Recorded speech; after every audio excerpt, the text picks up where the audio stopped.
biografía no autorizada de este hombre que es el gobernador del Estado de México. Este libro sobre un personaje que en el país es muy conocido en los últimos 4 años y que aparentemente salió de la nada, pero que pertenece a una familia de gobernantes mexicanos que desde 1942 intenta llegar a la presidencia de la República desde un pequeño pueblo perdido en el centro del país llamado Atlacomulco, y que desde esa época se ha conformado como una familia que por necesidad quiere controlar políticamente al país y que por alguna razón no ha logrado, nunca se ha quedado en el camino de llegar a la presidencia de la República.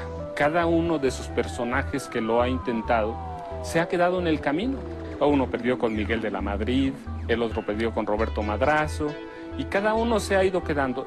El que sigue es Enrique Peña Nieto, un hombre joven que aparentemente salió de la nada, pero que desde jovencito es preparado para gobernar a un país. El Grupo Atlacomulco en el país ha dado personajes tan poderosos como Carlos Jan González, un maestro rural que nació de la nada y se convirtió desde Atlacomulco mismo, aunque él no era originario de ahí, sino de un pueblo muy pegado a Ciudad de México, llamado Santiago Tianguistenco, de donde sale para convertirse en uno de los hombres más poderosos de este país, uno de los empresarios que hoy tiene hijos que controlan bancos, aerolíneas, controlan los hipódromos y tienen ligas con otros empresarios como por ejemplo Roberto González, dueños de Maseca. Gasolineras, sitios turísticos. Están desarrollando un sitio que va a costar más de 3,000 millones de pesos en la Riviera Maya. Que ese es el gran emblema, digamos, de un sistema político mexicano que enriquecía o ha enriquecido de forma espectacular a políticos como Carlos Jan González. ¿Es verdad aquella frase que se le atribuye, es verdad que él dijo esa frase que se le atribuye de que un político pobre es un pobre político?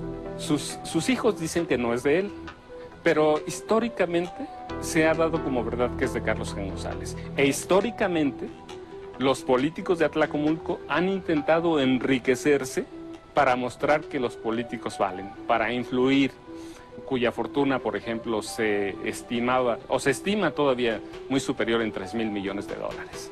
Fortunas nacidas al amparo del poder público y luego llevadas a la iniciativa privada, canonjías, favores, fortunas que se han ido haciendo para controlar a un país, pero hasta ahora no lo han logrado. En el Estado de México ha habido un presidente, Adolfo López Mateos, pero el Grupo Atlacomulco no lo considera como un político de ellos. Primero porque se formó con otros personajes del mismo Estado de México, generales, caciques. Entonces, cuando hablan de Adolfo López Mateos, algunos mexicanos está bien, es nuestro presidente. ¿En estas 6 décadas todos los gobernadores del Estado de México han sido del Grupo Atlacomulco? Se supone que la mayoría, pero en términos reales hay 6 originarios de Atlacomulco, empezando con Isidro Fabela, Alfredo del Mazo, Salvador Sánchez Colín, Alfredo del Mazo González, Arturo Montiel Rojas y Enrique Peña Nieto. Pero Schweitzer no. Lo incluimos en el libro, te platico ahora por qué, pero está Carlos Jan González, que fue hijo adoptivo de Atlacomulco. Carlos Jan González no nace, pero llega con unas historias muy oscuras. La mayoría atribuye que llegó cobijado por Isidro Fabela a Atlacomulco para empezar su carrera como maestro y de ahí saltar a la política. Pero la realidad es que también hay evidencias de que llegó a Atlacomulco con otros intereses, buscar a un padre que él nunca conoció, a un padre, buscar los rastros de quién verdaderamente fue su padre, que él nunca supo y que al final él decía y declaraba antes de su muerte que el apellido Hank solo era prestado. Entonces hay, que pudo haber sido presidente de la República. Y que pudo haber sido presidente de la República, pero que no revelaba sus apellidos por respeto a la memoria de su mamá, que por cierto también murió en Atlacomulco, Julia González Tenorio. ¿Quiénes más forman parte del Grupo Atlacomulco? ¿Qué otros nombres y apellidos que han formado esta historia de este grupo? Están Ignacio Pichardo Pagaza, Emilio Schoifert Chemor, Humberto Lira Mora, que era de la zona del Valle de México, ¿sí? Gustavo Vaz Prada, doctor que fue secretario de Salud, rector de la UNAM, precandidato presidencial, pero que también se quedó en el camino. Roberto Madrazo, sí. Roberto Madrazo, claro, ¿es tabasqueño? Es tabasqueño, sí, pero es uno de los hijos adoptivos de Carlos Jaén González, claro. Roberto Madrazo, cuando murió su papá en aquel accidente que se atribuye, aéreo que se atribuye a Gustavo Díaz Ordaz y a Luis Echeverría Álvarez. Accidente o atentado, siempre queda la duda. Claro. El profesor Carlos Madrazo. El profesor Carlos Jaén González era muy amigo de Carlos Madrazo Becerra. Cuando muere en el atentado o accidente, lo que haya sido, los Madrazo quedan desprotegidos. Y el profesor se encarga de parte de la educación de Roberto Madrazo. Lo lleva, lo manda a estudiar fuera, y cuando llega, por ejemplo, a la regencia del Distrito Federal, a la jefatura de gobierno, hace delegado a Roberto Madrazo. Y luego tienes a personajes que van saliendo de la nada, como Arturo Montiel, o en este caso, como Enrique Peña Nieto. ¿Por qué negocios de familia? Porque abarca justamente toda la familia que a partir del 16 de marzo de 1942 llega a través de un extraño asesinato del gobernador del Estado de México, Alfredo Zárate Albarrán, a la gubernatura. ¿Extraño asesinato? Un extraño asesinato porque acribillado por todos lados. Históricamente se habló de un asesinato del fuero común, pero también hay visos de que ese asesinato lleva a la presidencia de la República a través del presidente Manuel Ávila Camacho y de su hermano Maximino Ávila Camacho. A partir de entonces, la familia de Atlacomulco llega al poder y desde entonces no lo ha soltado. ¿Cómo inicia este llamado Grupo Atlacomulco con un asesinato del gobernador Zárate que estabas ahí mencionando? Y bueno, lo asesinan y a partir de ese asesinato que tú dices, la sospecha, la duda histórica lleva a la presidencia de aquellos años, fundamentalmente al hermano del presidente, a Maximino Ávila Camacho. Maximino Ávila Camacho. ¿A partir de este asesinato qué? A partir del asesinato Manuel Ávila Camacho. ¿Por qué lo asesinarían? A lo que llego es que lo asesinaron porque encabezaba un bloque de gobernadores rebeldes. Y al presidente en turno le molestaba. Ávila Camacho. Claro, le molestaba. ¿Por qué? Porque tenían encima la Segunda Guerra Mundial. Bueno, a partir de ese asesinato entonces viene la invitación del presidente a Isidro Fabela Alfaro a tomar, digamos, el cargo, y a partir de ahí, violando toda la Constitución local, la Constitución federal y todas las leyes emanadas de los locales. Pero además está documentado que Isidro Fabela compró a diputados locales, compró a alcaldes para que lo pudieran primero nombrar gobernador interino del Estado de México y luego gobernador sustituto. Hubo quejas después de los diputados, hubo todo, pero ya nada se pudo arreglar. Y a partir de entonces, Isidro Fabela empieza a rodearse de sus familiares y de sus paisanos. Su tesorero era su sobrino. Nepotismo. Claro, pero puro, todos. La legislatura conformada por todos sus parientes. Entonces, de ellos, de Alfredo del Mazo Vélez, que después llega a la gubernatura para sucederlo, salieron los dineros para comprar a los diputados locales, para comprar a los alcaldes.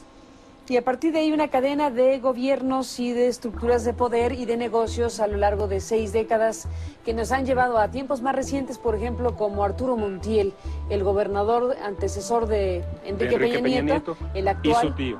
Y su tío, que ese es un dato, porque yo recuerdo que Peña Nieto negó que fuera su sobrino. Sí, mira, es muy curioso porque el 5 de febrero de 2005, en una entrevista con Enrique Gómez del periódico Reforma, Enrique Peña Nieto negó enfáticamente ser familiar de Arturo Montiel Rojas. Él incluso dijo que desconocía su origen, pero que los apellidos de su abuelo, Constantino Enrique Montiel, solo eran una coincidencia. Nada, en un pueblo pequeño. Pero la realidad es que cuando haces una investigación en los archivos... Y él hizo un reto, ¿no? Claro. Cuéntanos la anécdota completa. Él dijo, si alguien quiere armar mi árbol genealógico, bienvenido, adelante. Yo no me opondré porque no lo conozco. ¿Y tú leyendo el periódico? Leyendo el periódico dije, yo lo puedo hacer. Para esa época dije, ¿por qué? Porque conocí algunas historias de sus abuelos paternos que no se conocían. Este libro. Y por eso este libro. A partir de esa declaración de Peña Nieto. A partir de la declaración tomé el reto. ¿Por qué? Porque yo me acordaba haber escuchado la historia de sus abuelos paternos, que él decía que no los conocía. Pero ¿cómo no los va a conocer? Si yo Sin ser de Atlacomulco, conozco la historia. Como lugareño. Como lugareño, claro. Dije, yo conozco la historia de mis abuelos, aunque no los conozca. Y entonces yo hice una reflexión y dije, Arturo Peña Arcos, el chino, asesinado en los 40 por pertenecer a una banda de avijeros.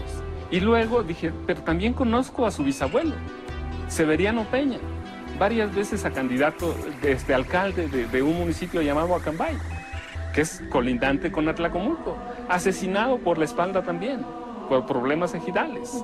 Entonces, si él no lo conoce, yo lo conozco. Yo asumo el reto. ¿Cómo? Pero no solo desde 42, sino mostrar que desde fines del siglo XVIII y principios del XIX, las familias Peña y Nieto, los Montiel, los del Mazo, los Favela, se habían entrelazado, casado hermanos con las primas, la familia, la gran familia se había conformado. Y ahí empezaban ya a controlar los dos municipios. Ahí nace Negocios de Familia. ¿A dónde nos lleva la revisión de esta genealogía de Peña Nieto y del Grupo Atlacomulco? Construir lo que ellos forjan desde 1942, que por cierto es una anécdota muy documentada. Cuando los políticos de Atlacomulco no salían de ahí, los reúne una vidente del pueblo, conocida como Francisca Castro Barrios, Montiel, Francisca Castro Montiel. Montiel, sí, también, Montiel también, de claro. La misma rama Todos familiar. Los Montiel de Atlacomulco descienden de una misma rama. ¿Y qué pasó con esa vidente? Fíjate, el ¿En hijo, qué años? Esto fue en los 40, ¿sí? En los 40 los reúne, les da identidad política, lanza la profecía y luego... ¿Les da identidad política? Sí, porque ellos, los políticos de Atlacomulco y de Acambay, no habían salido nunca de ahí. Los conjunta, les da identidad, los forja y les dice, van a ser 6 gobernadores de Atlacomulco y uno de ellos va a ser el presidente de la República. A partir de entonces empiezan a trabajar juntos, en familia o en familias. En pago a la predicción, el hijo de ella, un maestro rural, primero fue hecho diputado local. Contestó uno de los informes de Isidro Favela. Después fue hecho líder nacional de la Confederación Nacional Campesina y luego jefe del Departamento de Asuntos Agrarios y Colonización, que con el tiempo se convertiría en la Secretaría de la Reforma Agraria. Ella recibe el pago a través del hijo. La profecía les da, los forma. E Isidro Favela empieza. ¿Cómo? Imponiéndose el primer gobernador. ¿Y cuántos gobernadores del Grupo Atlacomulco ha habido? Peña Nieto es el 6º. El 6º, o sea, ella dijo 6 gobernadores y uno de esos será presidente. No dijo cuál, pero, Pues sí. pero no ha sido ninguno. Arturo Montiel se queda en el camino por acusaciones de corrupción, de malos manejos de fondos públicos. Está Peña Nieto, queda él. ¿Por qué tal derrama de recursos públicos para Peña Nieto? Se supone que en su campaña y en la de Montiel presidencial o fallida presidencial se gastaron unos 3,000 millones de pesos. ¿Entre los dos? Entre los dos. ¿Y por qué los grandes recursos? Porque están empeñados en aquella profecía vieja de llegar a la presidencia de la República. Entonces, ¿qué han ido haciendo? Construyendo a través de los medios de comunicación, sobre todo la televisión y la radio, construyendo una candidatura presidencial. ¿Qué perfilamos? Un gobierno de la mano de Carlos Salinas de Gortari. ¿A través de quién? A través de Pedro Aspe, que desde hace casi 10 años maneja las finanzas públicas del gobierno del Estado de México. ¿Dónde está la conexión Salinas-Peña Nieto? Bueno, primero porque hay conocimiento personal, las visitas que tiene, y el segundo, a través de Aspe. ¿Cómo? Porque controlan las finanzas del Estado de México. Ellos renegociaron la deuda como 3 o 4 veces, que no la vamos a pagar de acabar de pagar, sino como en 6 sexenios. Entonces, ellos controlan todo. ¿Y quién es Aspe Armella? Es Salinas de Gortari. Políticos de Atlacomulco se han protegido en familia, se han llevado en familia, y el país no sería otra cosa que una gran empresa familiar. El gobierno del Estado de México ha sido una empresa, una corporación de los políticos de Atlacomulco. ¿Qué perfilas? Un gobierno con las características de Salinas, manejado con Aspe, y las características del Grupo Atlacomulco. Todo queda en familia. ¿Y qué con la televisión? Bueno, las televisoras es su gran momento. Por fin tienen un candidato que las entiende y que le suelta muchos recursos.